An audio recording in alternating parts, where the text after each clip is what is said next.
On passe aux voisins, au Sénégal, où le Conseil constitutionnel a invalidé ce jeudi la loi de révision constitutionnelle adoptée pourtant le 29 juin par l'Assemblée nationale. C'est le président Bassirou Diomaye Faye qui avait saisi la plus haute juridiction du pays pour une violation de la procédure de révision constitutionnelle.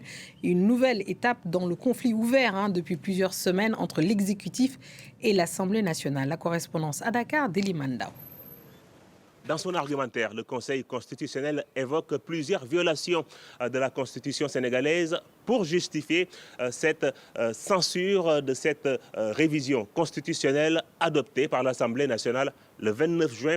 Il s'agit notamment des articles 82 et 103 de la Constitution sénégalaise.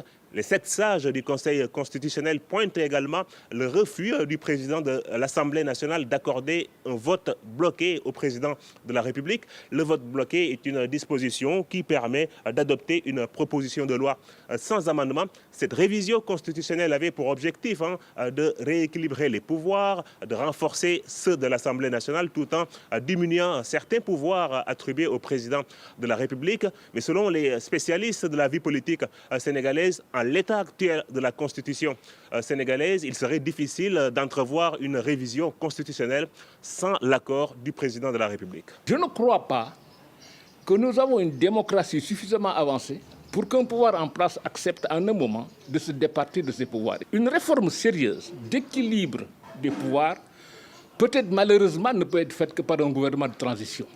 Or, un gouvernement de transition, ça suppose une crise dans un pays que personne ne souhaite. Le président de l'Assemblée nationale, Ousmane Sonko, a réagi à travers un post sur Facebook. Il souligne, je cite, que cette décision s'impose à tous. Ousmane Sonko poursuit en disant, je le cite encore, dans une démocratie, lorsque les institutions jouent leur rôle, chacune dans son périmètre d'action, aucune crise ne peut survenir.